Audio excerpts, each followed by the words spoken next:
Então, nós estamos na 11ª aula, no dia 4 de agosto de 2020. Deixa eu pegar a tela aqui.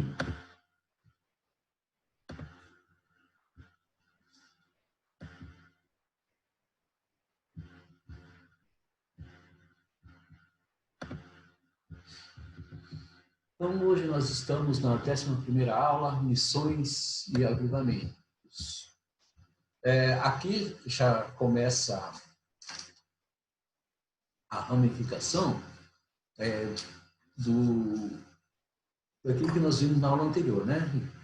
Nós falamos na aula antes da anterior, falamos de Lutero e depois falamos de João Calvino e Zwinglio e todos os outros ramos, né? Então, dando continuação, a gente vai falar nessa linha do tempo, que vai de 1650 até 1800, mais ou menos. Então, a gente vai falar de Philip Spencer, mas a gente vai passar por ele, né? Tem aqui o Pascal, Auto de Tolerância Inglês, George Whitefield, que vai estar junto com John Wesley, né? Os Morávios, Isaac Bucks, Voltaire, a Revolução Francesa, Joseph Butler e John Locke. Isaac Newton também era dessa época. Então, são as personagens em destaques desse período aqui, né, de praticamente 150 anos, né? A gente vai passar por eles. Então, o que nós vamos ver hoje? Nós vamos falar um pouquinho, né, um slide sobre a descoberta das Américas, a influência do puritanismo, os peregrinos americanos, a influência do pietismo, o avivamento evangélico e, por fim, o John Wesley. Então, a descoberta das Américas, a gente pergunta assim, quem que descobriu a América foi Colombo. E por que o nome do continente é americano e não colombiano, né? Então, existem muita divergência, né, com relação a esse nome. Segundo alguns historiadores, o nome América é em homenagem ao Américo Vespúcio, que foi um explorador que viveu em 1454 e 1512. Por quê? Colombo, quando chegou aqui, ele pensou que estava nas Índias.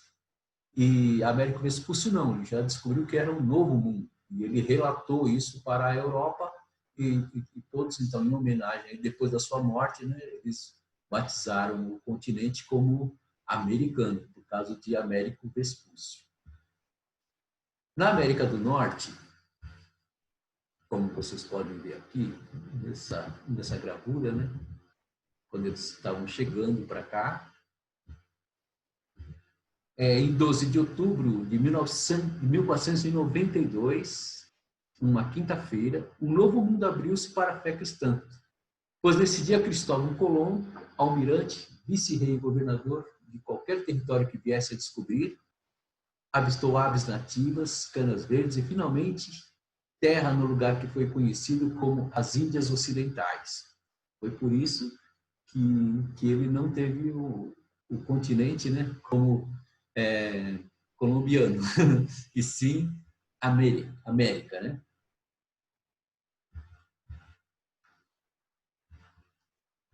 E esse cara aqui foi na América Central, né? Na América Central, esse Hernán Cortés, em 521, né, destruiu o Império Azteca em 533. Por quê? Porque, segundo as tradições dos aztecas, eles tinham uma profecia que viria um homem, né, um deus, ajudá-los. E eles pensaram, então, que o Hernán Cortés fosse esse Deus, né, que ele chegou com essa armadura bonita aqui, com os cavalos e tal, né? Então, a pessoa que era um Deus. Mas, na verdade, ele foi lá e não, ele teve ajuda tanto da sua força armada, quanto de uma ajuda invisível, que eram os vírus, né? Os vírus da gripe e todas as outras doenças que já existiam na Europa, nem não tinha aqui na América Central, e acabou também contribuindo para a destruição do Império Inca. E nessa época teve o Tratado de Tordesilhas, né? O Papa traçou uma linha que ia do Polo Norte ao Polo Sul, que era o Tratado de Tordesilhas, dividindo a América entre Portugal e Espanha. O Brasil ficou pertencendo a Portugal e o restante à Espanha. Então ele fez um traçado e falou: ó, tudo que está a leste desse traçado é de Portugal e que está a oeste é da Espanha. Então teve um rei francês chamado Francisco I, ele declarou o seguinte: gostaria de ver o testamento de Adão para saber de que forma ele dividira o mundo, né? Se Adão não deu esse testamento, por que o Papa fez esse corte, né? Então a França não gostou nada dessa divisão, né? Então ela também partiu para fazer as suas explorações. Então essa foi a origem da descoberta da América, né? Então teve a América do Norte, teve o Cristóvão Colombo, na América Central Hernando Cortés e na América do Sul Pedro Álvares Cabral, né? Então cada um veio com uma motivação, com um objetivo, né? Pedro Álvares Cabral veio mais para explorar mesmo, né? Para tirar daqui todas as riquezas que pudesse. E, além do mais, todos os presos de Portugal, as prostitutas, tal, eles trouxeram tudo para a colônia, né? No nosso Brasil, segundo os livros de histórias. Então, nós vamos ver a influência do puritanismo na América do Norte, em 1630 já. Tinha mais de 400 imigrantes sob a liderança de um pastor protestante chamado John Cotton. Reuniram-se em Southampton, Inglaterra, em preparação para partir ao novo mundo, que era a América do Norte. Nessa nova terra, eles poderiam trabalhar despreocupados para a glória de Deus, né? Então já vinham com um objetivo: trabalhar e também adorar a Deus. Enquanto permaneceu como um movimento histórico distinto em 1560 até 1660, os puritanos forneceram aos cristãos de todas as gerações um modelo de fé cristã, marcado pelo compromisso decisivo com Jesus, cujas vidas foram regidas pelas verdades da Bíblia. Então, era bem diferente, né? Em sua ênfase na vida interior dos santos, o puritanismo foi um dos pilares do cristianismo evangélico, com sua mensagem de novo nascimento, em sua exaltação de uma ideia de uma nação disciplinada sob o domínio de Deus e suas leis. Ele contribuiu significativamente para a formação do caráter nacional do povo norte-americano. Então, tinha até a doutrina calvinista, que falava da predestinação. Calvino falava que o homem predestinado era um homem próspero. Então, e não podia gastar a sua riqueza com bobagens, né? E nem desperdiçar a sua riqueza. Então, como ninguém sabia quem era o predestinado, eles trabalhavam muito e guardavam muito dinheiro, né? Eram prósperos para mostrar que eram pessoas salvas, né? Então, eles tinham já uma tradição bem diferente, né, da nossa, que nós fomos colonizados pelos católicos. Eles falavam que os pobres é que estavam com Deus, tal, né? Então deixava sempre tudo na pobreza. E nos Estados Unidos não, a pessoa rica é que estava com Deus, né? Era bem diferente a ênfase. Então, uma curiosidade do puritanismo, né? Nos nossos tempos, né, no nosso tempo moderno, marcados pelo zelo da busca por direitos individuais e liberdade sexual, o termo puritano passou a se referir ao indivíduo moralista, hiperreligioso ou sexualmente reprimido. Alguém que faz o possível para evitar que os demais se divirtam. Então, essa é a visão de alguém com relação ao que eu falar que a pessoa é puritana, né? Mas, naquela época, o puritano ele estava querendo se desvencilhar de todas as crenças católicas. Por isso foram chamados de puritanos, né? Nós vamos ver isso. Essa visão do puritano como um moralista retrógrado entrou no pensamento popular como um movimento de reação ao conservadorismo vitoriano.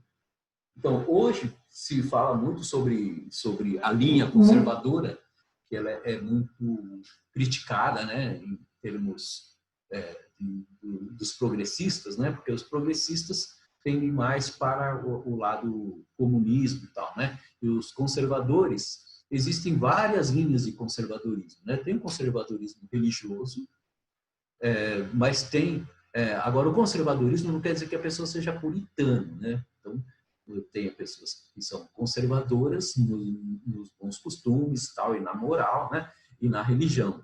Outras pessoas são conservadores e não são religiosos. Tem até ateu conservador, né? Então, o conservadorismo não é que a pessoa seja religiosa, né?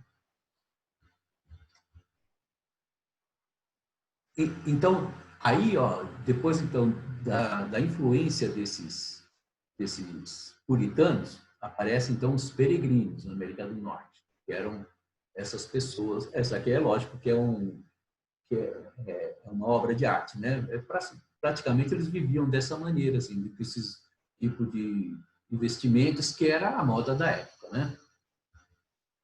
No século XVI, então, em 1600, os primeiros colonos em Charleston, Virgínia. Então, lá na Virgínia já existiam os primeiros colonos, perto lá onde a Joyce mora. Chegada dos peregrinos em 1620 em Boston e em cidades vizinhas. Então, lá em Boston começou a se chamar de Nova Inglaterra, que era Connecticut, Maine, Massachusetts, New Hampshire, Rhode Island e Vermont. Vocês estão vendo esse mapa aqui? É o mapa da América do Norte. Então, esse biquinho aqui, ó, era a Nova Inglaterra, que eles falavam, né? Era bem semelhante com a Inglaterra, que eles deram o nome de Nova Inglaterra. E foram lá, então, que os peregrinos começaram. Eles ansiavam por tolerância religiosa e aí foi dividido. Os Quakers foram para a Pensilvânia. Aqui, assim, mais ou menos, a Pensilvânia. Os católicos para Maryland. Os reformadores ingleses ficaram em Nova York.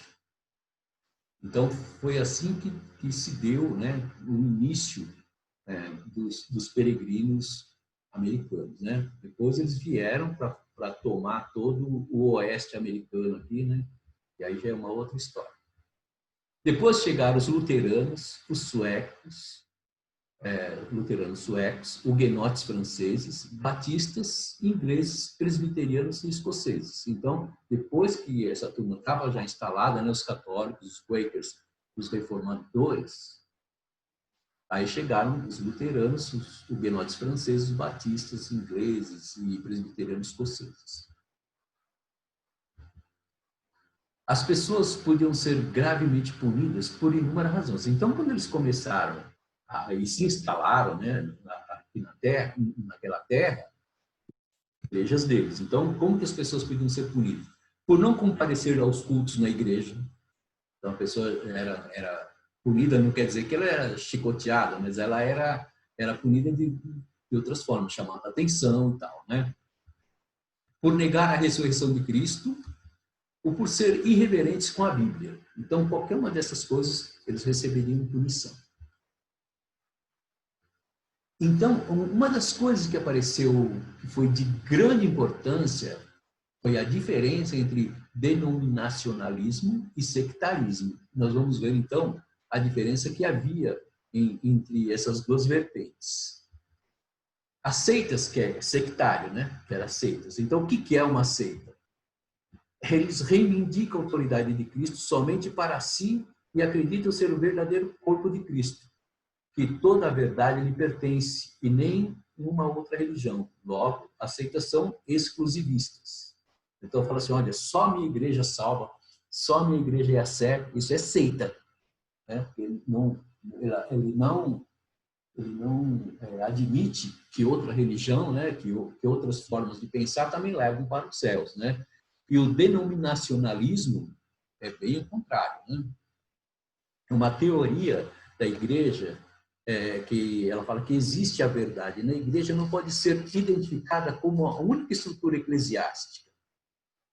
Nenhuma denominação alega representar toda a igreja de Cristo.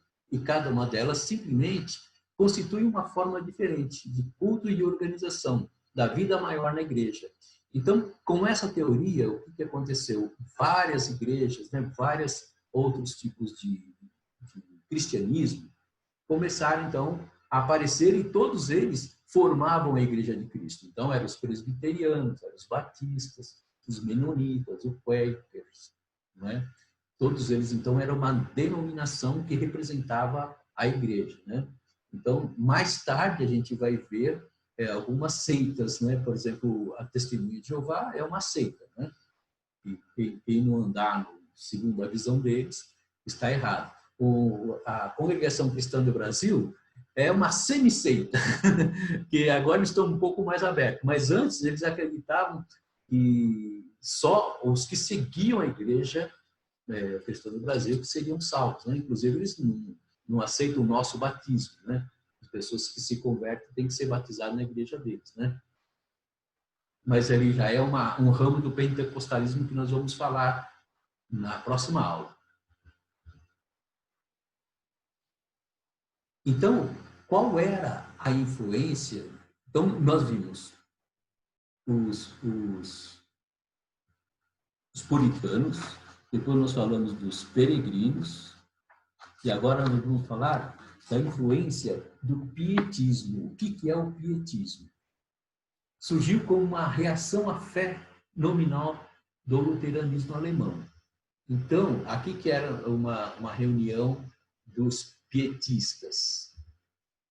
Eles tinham dois objetivos. O primeiro objetivo, eles enfatizavam a importância da fé pessoal, deixando para trás todos os sonhos de cristandade católica e comunidades puritanas, pois acreditavam que o cristianismo começava com o indivíduo.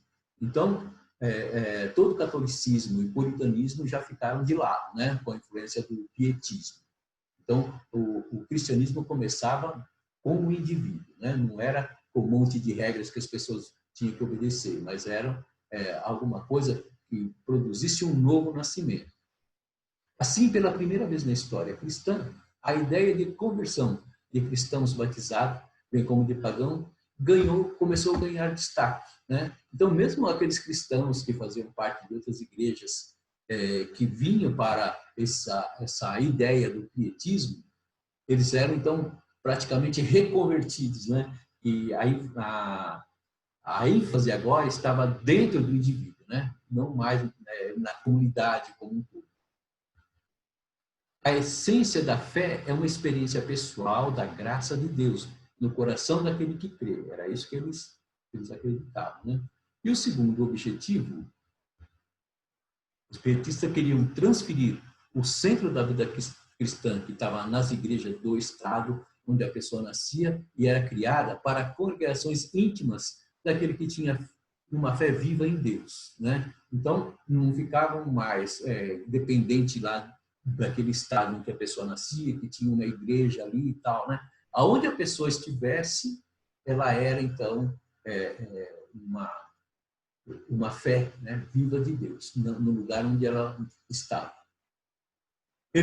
Esperava-se que os leigos renovados desses centros difundissem a palavra de Deus para todas as classes sociais, né? Então, a pessoa não precisava ser um sacerdote, não precisava ser um pastor formado, né? Ele poderia levar a palavra de Deus a todas as classes sociais. Então, 3 homens se destacaram, que foi Philip Spencer, Augusto Hermann e o conde Nicolau von Zinzendorf, que marcaram a história do pietismo. Esse daqui é o Philip Spener, um homem muito conhecido, né, que falava da palavra de Deus. E nós vamos ver mais para frente o Nicolau Zinzendorf, que ele vai ter uma influência sobre João Wesley. Então, e aí a gente chega no avivamento evangélico. É um dos primeiros pontos do avivamento, né? Então, aqui tem uma caricatura, né, de como que eram as pregações naquela época, né? Então, durante essa era da razão, houve uma renovação espiritual dramática no cristianismo ocidental chamada avivamento evangélico. O movimento estava interligado a vínculos pessoais entre líderes, mas 3 regiões foram significativamente modificadas. A Alemanha, pela ascensão do pietismo, a Ilha Britânica, pela pregação dos metodistas, e as colônias americanas, pelo impacto do grande despertar. Né? Então, praticamente, o avivamento começa nos Estados Unidos, né? Pelas colônias americanas. Durante a década de 1730, então, praticamente já se passaram 200 anos, né, depois da Reforma. Na América, na Escócia, no país de Gales e na Inglaterra, houve um súbito aumento da preocupação apostólica em pregar o evangelho aos não convertidos. Porque até essa época, eles enfatizavam muito a pessoa que já era convertida para ela permanecer firme ali nos caminhos do Senhor, né? Agora começa a ter uma explosão e eles começam a pregar as pessoas não convertidas, né? Esse Jonathan Edwards em Northampton, em Massachusetts, Ebenezer e Ralph Erskine, na Escócia, e Howard Harris, no país de Gales, e George Whitefield, na Inglaterra. Esse Whitefield a gente vai ver um pouquinho mais sobre ele, né? E John Wesley, na Inglaterra e nos Estados Unidos. Ele trabalha um pouco com Whitefield na Inglaterra, depois vem para os Estados Unidos, Whitefield vem também, né? E eles ficam juntos até um certo tempo. E aí a gente começa a falar sobre John Wesley. Esse John Wesley, ele vai ter uma grande influência em todo o avivamento e vai expandir o evangelho, né? Então, aqui é um livro desse Richard, que escreveu a vida de John Wesley, né? Está em inglês. Ele nasceu primeiro num lar anglicano. Seu pai era um reverendo, Samuel Wesley, e ele era um clérigo de uma igreja, né? A mãe de John, chamava Susana, era filha de um ministro em Londres, mãe de 19 filhos. John era o 15º filho. Ela passou 19 anos grávida. É modo, né? E ele era o 15º. Quando John tinha 6 anos, a residência paroquial de Epworth pegou fogo e ele ficou só em meio às chamas. Foi resgatado por um vizinho, então quase que morreu, né? Depois disso, passou a referir-se a si mesmo como um tição tirado do fogo, né? Era uma alusão de um versículo da Bíblia, né? E nunca duvidou da mão providencial de Deus em sua vida, né? Então foi salvo praticamente dessas chamas aí, né? Desse acidente. Quando tinha 16 anos, foi para a Universidade de Oxford, na Inglaterra, onde estudou primeiro na Christian Church e depois na Lincoln College. Em Oxford, leu uma grande gama de autores, ficou especialmente impressionado com os pais da igreja e com os grandes clássicos devocionais. Então, os pais da igreja teve uma grande influência sobre John Wesley, né?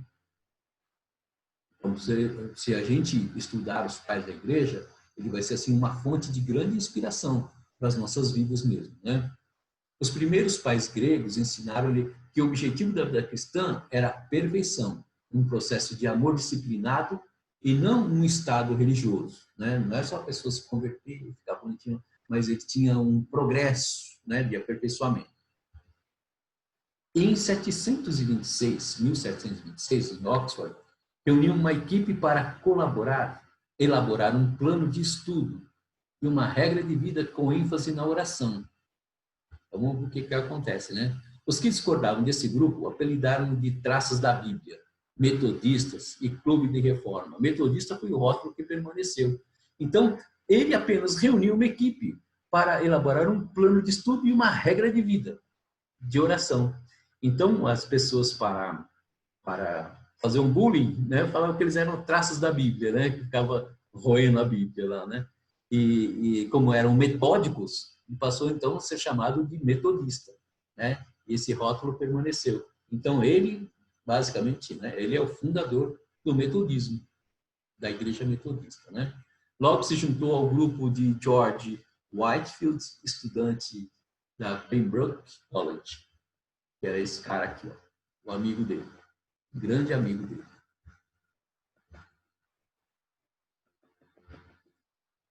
A primeira vinda como missionário para a colônia americana na Geórgia foi um fracasso. Em fevereiro de 738, voltou para a Inglaterra desolado. Mas em 24 de setembro desse mesmo ano, reencontrou o vigor de sua fé e vai escrever um negocinho aqui embaixo, né? Então, veja só, hein? A primeira obra missionária, que praticamente, onde quase todo mundo, né, já era crente, a primeira pregação dele foi um fracasso. E ele volta todo desanimado para a Inglaterra. Imagine o baque que isso não seria, né, para a vida de muitos, inclusive missionários, né, que vão para o campo e volta assim derrotado. Ele praticamente estava derrotado, né? Muito contrariado, fui a uma sociedade na rua Alderngast, onde alguém estava lendo o prefácio de Lutero, a Epístola de Romanos. Então, tinha um prefácio de Lutero, né, sobre o livro de Romanos, e alguém estava lendo. Por volta das 20h45, enquanto o indivíduo descrevia a mudança que Deus opera no coração mediante a fé em Cristo, senti meu coração estranhamente aquecido. Eu senti que confiava em Cristo, somente em Cristo, para a salvação. E foi-me dada uma certeza de que Ele havia tirado os meus pecados, os meus medos, e me salvado da lei do pecado e da morte. Então, com isso aí, já começou, então, a revigorar, né? Mas ele precisava de um impulso ainda maior para ele voltar àquela chama, né? Então, o que ele fez? Ele encontrou os morávios na Saxônia. O fervor que lhe faltava devia muito a eles, especialmente a mensagem da justificação pela fé e o sistema de pequenos grupos para o crescimento espiritual. Então, a célula nasceu também com John Wesley, né? Esses pequenos grupos de crescimento espiritual. E o fervor dos morávios o atingiu, né? Aí ele começou, então, a recobrar as suas forças espirituais. Então, esse Zinzendorf que nós falamos lá nos slides anteriores, é este homem aqui, né? E eles já, os morávios tinham esse lema aqui, ó. Aqui, ó. Nosso cordeiro venceu, vamos segui-lo. Então, essa aqui era uma bandeira dos morávios. E eles eram pessoas muito fervorosas, né? Então, John Wesley foi contagiado com esse fervor, né? Também foi estimulado pela pregações de Whitefield, enquanto teve a oportunidade de fazer a sua primeira pregação ao ar livre em Bristol, para um grupo de 3.000 pessoas que trabalhavam nas minas, e a reação foi surpreendente com várias conversões. O avivamento metodista havia começado. Então, depois dele formar esse grupo de metódico, né, de leitura da Bíblia, de se fortalecer, né, eu vejo aqui como que a pessoa estivesse assim muito fraco, né, uma pessoa fisicamente fraca que entrou numa academia. E nessa academia ela começa a se exercitar com perseverança e metodologia, né? E depois que ele começa então a se fortificar, ele começa a participar dos campeonatos, né?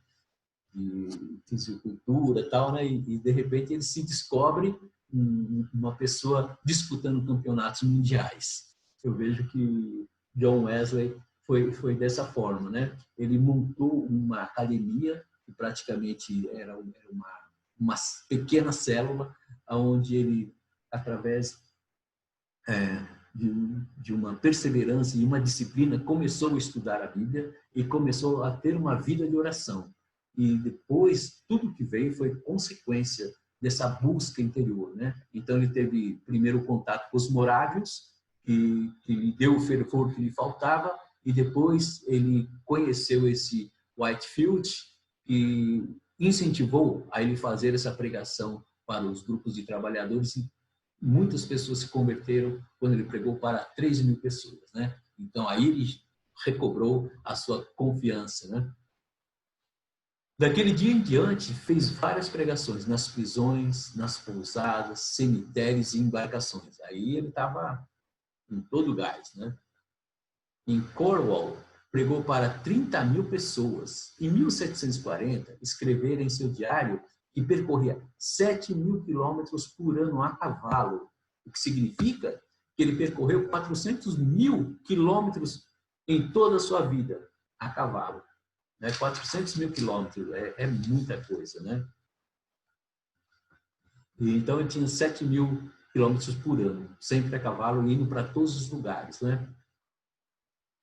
Em 751, casou com Molly Vazeire, não sei se pronuncia assim, viúva de um comerciante londrino, mas ela faleceu em 1783, né? Até que ele não viveu muito bem com a esposa, porque ele era da vida missionária, né? E a esposa praticamente quase que não conviveu com ele. Em sua pregação incansável, Wesley enfatizou aquilo que chamamos de crença arminianas e foi o único líder preeminente do departamento que o fez. Por sua convicção arminiana, levou à ruptura de sua amizade com Whitefield, porque ele era calvinista, né? Que defendia a doutrina da predestinação, em razão de ele ressaltar a autoridade soberana de Deus. Também pregou o sermão histórico. Acho que todo mundo já ouviu falar desse sermão chamado Pecadores nas mãos de um Deus irado, né? Esse daqui foi um sermão de Whitefield, em que ele até ensinava, né? Na hora do seu sermão, ele pegava uma aranha e colocava assim debaixo, em cima de uma vela, né? Dizendo que o pecador ia ser tostado também no inferno daquele jeito e tal. E todo mundo ficava assim com muito medo, né, dessa pregação. Esse sermão foi um sermão histórico que existe até hoje. Se vocês buscarem na internet, vocês vão encontrar, né? Que é Pecadores na mão de um Deus irado. E essa pregação acabou convertendo muitas pessoas, né? E foi algo maravilhoso naquela época, né? Ele achava que o arminianismo de Wesley atenuava o significado crucial do pecado e comprometia o conceito vital de um Deus onipotente, né? Então, é aquela eterna discussão, né, entre os arminianos, né, e os calvinistas, tudo em relação à salvação, né? Então, sempre eles têm essa coisa da salvação. Eles falavam assim, ó, Cristo... Alguém pregava assim, Cristo morreu por você, ele pagou os seus pecados. Então a pessoa falava, então, ele pagou meus pecados, então muito obrigado. Não preciso fazer nada, porque eu não posso ir para o inferno. Se ele morreu por mim e pagou os meus pecados, eu não posso pagar de novo. Então, se ele morreu por mim, eu tenho que ir para o céu. Senão ele morreu em vão. Então, eram essas briguinhas de conceitos que não levam a nada, né? Conceitos teológicos. Uma vez que ambos procuravam promover a obra do avivamento, eles concordaram em manter o respeito mútuo, né? Então, se respeitavam, então só tinha essa divergência de calvinista e arminianista. No sermão que Wesley pregou no funeral de Whitefield, em 1770, ele falou da amizade generosa e amável daquele evangelista. No entanto, a controvérsia levou à formação de dois grupos de metodistas, a Sociedade Arminianas, que seguia Wesley, e a Sociedade Calvinista, que seguia Whitefield. Então, já houve a primeira ruptura dos metodistas, né? Um arminiano e o outro calvinista, que chamava de igrejas reformadas.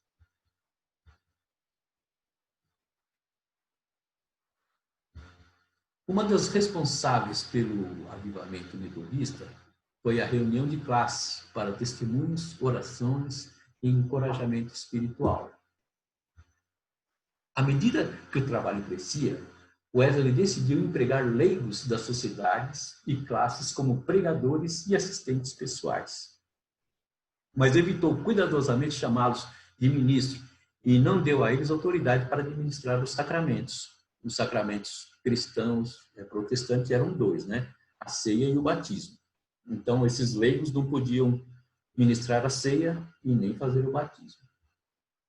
Eles eram ajudantes pessoais diretamente ligados a ele em seu trabalho, tal como era responsável diante da igreja anglicana. Eu pedi a gentileza de vocês não riscarem a tela, porque aparece tudo aqui. A pessoa precisa apagar para sair A esses pessoa que riscos. riscou, eu peço a gentileza de apagar esses riscos, senão vai ficar, inclusive, na gravação. Eu vou mudar o slide e esse risco não vai sair. Em 1744, criou a conferência anual para lidar com alguns colegas ordenados em um número ainda menor de pregadores leigos. Tá vendo? Ó, o risco não saiu. Aí, obrigado. Em 1773, ocorreu a primeira conferência metodista americana, realizada na Filadélfia, ocorrendo a ruptura entre a igreja anglicana e metodista. Então, a igreja metodista agora se separa da anglicana, né? Então, vai ter uma vida própria. Em 1773. Wesley pregou até o fim da sua vida. Ele morreu com 88 anos, né? 87, 88. E até o fim da sua vida ele pregou, né? Não teve descanso. Faleceu em 2 de março de 1791, com quase 88 anos, 79 mil seguidores na Inglaterra e 40 mil na América do Norte. Um trabalho maravilhoso, né? Aqui se inicia a história do evangelho. E nem tinha rede social, né? Desculpa, não aguentei. Pois é. Aqui se iniciava a história do avivamento evangélico que se estendeu até os dias de hoje. Esse tema será o objetivo de um estudo específico sobre o avivamento que vai ser na próxima aula, né? Então, a gente chega ao fim dessa aula. Vocês têm um pouco mais de informação na apostila, né? Mas assim, de um apanhado geral, por isso que ocorreu a sequência histórica, ela está como está na apostila, né? E vem os puritanos, os peregrinos, que depois ele faz a Constituição Americana, né? A influência do pietismo, aí começa o avivamento evangélico e aí aparece então John Wesley, né? Que dá esse crescimento maravilhoso e vai ser uma ponte, né? Que vai fazer com que o avivamento se alastre por toda a América do Norte, né? E da América do Norte eles acabam exportando todo esse avivamento para o mundo todo, né? Que foi uma grande bênção para a vida de todos nós, né? E nós, como brasileiros, devemos muito aos missionários americanos, né? Que vieram aqui, montaram várias igrejas, né? Vários tipos de igrejas, tanto as reformadas quanto as avivadas, né? E todas elas têm sempre o objetivo de levar as pessoas ao conhecimento de Jesus. E assim a gente chega ao fim dessa aula e vocês podem comentar ou fazer perguntas. Estejam à vontade. Ô Pedro, é interessante, conforme você vai avançando na história, é interessante notar como muitos desses participantes da história da igreja tiveram uma experiência de quase morte, né? Você notou isso? Não, por exemplo, o que aconteceu com essa... Um foi atingido por um raio, o outro quase morreu no fogo e tal. Então foi na infância dele, mas muitas pessoas também não tiveram essa experiência, né? Por exemplo, esse Whitefield não teve nada, né? Foi um homem também de destaque, né? E depois nós vamos ver outras pessoas que também não tiveram, né? Mas essas pessoas que tiveram assim uma conversão dramática, né? Ou que passaram por perigo de vida, eles certamente começam a valorizar um pouco mais a sua vida, né? E aí eles começam a ter um objetivo mais espiritual. Né? Um divisor de água, certamente. Certamente. Outra coisa que é bacana, Pedro, por exemplo, sobre os morávios, né, é que uma coisa vai concatenando com a outra, né? Até John Wesley ele foi impulsionado por conta desse fervor, assim, que era uma coisa totalmente diferente do que ele tinha aprendido, né? É. E você vai estudando a história da igreja, assim, por mais Deus tem um propósito em tudo, né? E a palavra nunca cessou e uma coisa ela vai complementando a outra, né? E isso vai continuando. Então é bem bacana essa questão. É verdade. Isso aí é uma coisa maravilhosa, né? Para a vida de todos nós. Sem dúvida. E a gente vê assim que as duas nações mais fervorosas, né, foram a Inglaterra e os Estados Unidos, e os países os países da Alta Europa, né, a Suécia e a Suíça, né, e a Holanda. A Holanda acho que já era Países Baixos, né. Então, esses países, especialmente os europeus e o americano do norte, né, e teve essa fase de crescimento e tal, mas hoje a gente vê que eles já estão caminhando para uma degradação espiritual, um esfriamento. Eu não vou falar degradação, mas um esfriamento espiritual, né? Principalmente na Inglaterra e, por exemplo, eu não sei se a Suíça ou a Suécia, a população 90% é de ateu já. Então eles esfriaram bem, né? E as igrejas, eles acabaram vendendo as igrejas se tornaram pubs, né? E lugares também de baladas e tal, né? Isso é lamentável, né? Mas por outro lado, os países do terceiro mundo é que agora estão com a tocha, né? E a bola da vez, né? Fazendo com que esses países que um dia foram os pais, né? Que nos ensinaram, agora nós vamos ensiná-los a voltar novamente, né? Se não tivesse expulsado os holandeses de Pernambuco, né? Seria os judeus que saíram de Pernambuco foram para Nova York, né? Ô Pedro, sobre a Revolução Francesa, impactou mais na França, né? Outros países teve um avivamento, né? O esfriamento. A Revolução Francesa foi uma revolução praticamente política, né? Onde teve a queda da Bastilha, que era aquela prisão, né? Onde saíram todos os bandidos e eles mataram o rei, né? E tentaram, então, inaugurar aquela coisa da liberdade, fraternidade e igualdade, né? E com isso, então, eles modificaram bem a cultura francesa, né? Mas foi uma revolução mais política. E hoje também a França também está bem balançada, né? Com relação ao evangelho, né? Então a gente está vendo que essas pautas progressistas elas estão avançando rapidamente, né? Em toda a Europa e a gente percebe que os cristãos eles já começam a ser não mais tolerados, né? Na China eles matam mesmo, né? Destroem as igrejas lá e a gente vê um silêncio do Papa, né? Não fala nada, embora destrói até as igrejas católicas e não se fala nada na mídia, né? Então existe assim toda uma orquestração mesmo para calar os cristãos, né? Mas a gente sabe que a palavra de Deus não pode ser calada, né?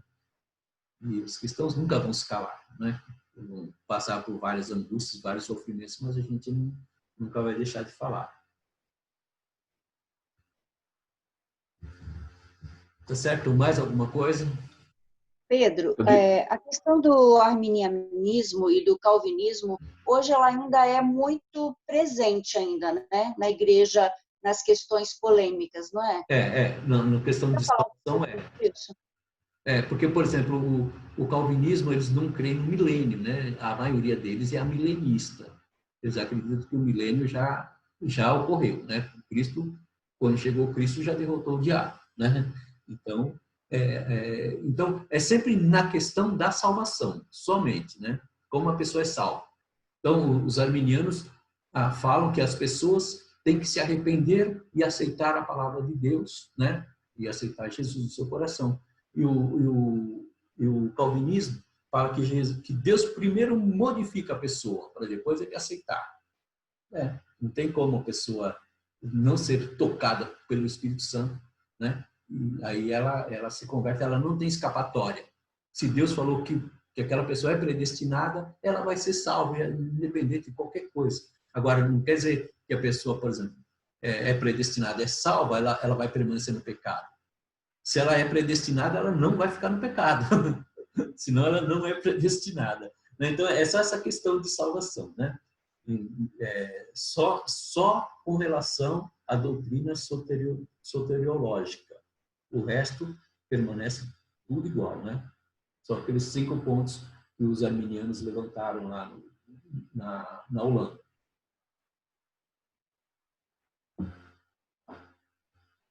Certo? Ô, Rubem, bom te ver.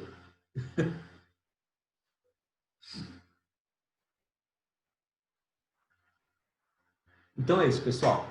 A semana que vem a gente vai ter a nossa aula final e nós vamos ter também um questionário de avaliação do curso. Esse questionário vai ser um link que eu vou disponibilizar. Ele vai ser online, né? Você preenche a sua avaliação e envia. Quando você envia, ele já vai computando o resultado, né?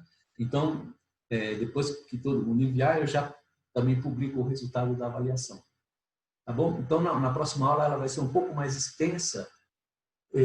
Acho que a gente vai ter que dar umas abreviadas em alguns pontos, né? Porque ela vai ser muito extensa.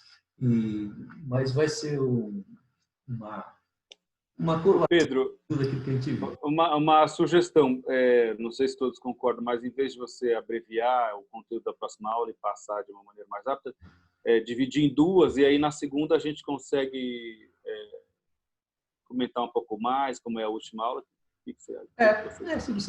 Se vocês concordarem, a gente pode fazer isso. Né? A gente vai normal. Se passar depois de 1 hora, a gente deixa para a próxima aula. Se todos concordam, faz assim. Eu concordo. Todos concordam. Então, se a casa ela ficar muito apertada, a gente deixa então um espaço para a última aula. Eu estou falando isso já com antecedência, porque aí você separa o seu conteúdo aí, já vai do seu... E também fica melhor para a gente conversar com mais calma, né? Porque é bom essa troca de ideia. Tá certo. O que tem sido bom para mim é ler a aula antes. Muito bom também. Ler a apostila antes, não ler tudo, que a minha curiosidade queria ler tudo, mas ler cada aula tem sido muito bom para mim. Sim, você já vai com a mente sabendo. Você acha uma boa ideia essa coisa de ampliar para mais uma aula? Eu acho, se for necessário. Tá? Se for necessário, a gente faz mais uma aula. Tá. Aí você decide. Aí fica mais flexível para você, né? Tá ótimo, então. Queria dizer que as suas aulas de inglês estão valendo a pena. Sua pronúncia está muito boa. Obrigado. Tem algumas coisas que estão meio enroladas, mas está indo bem. Está indo bem, está muito bom. Continue firme. Então...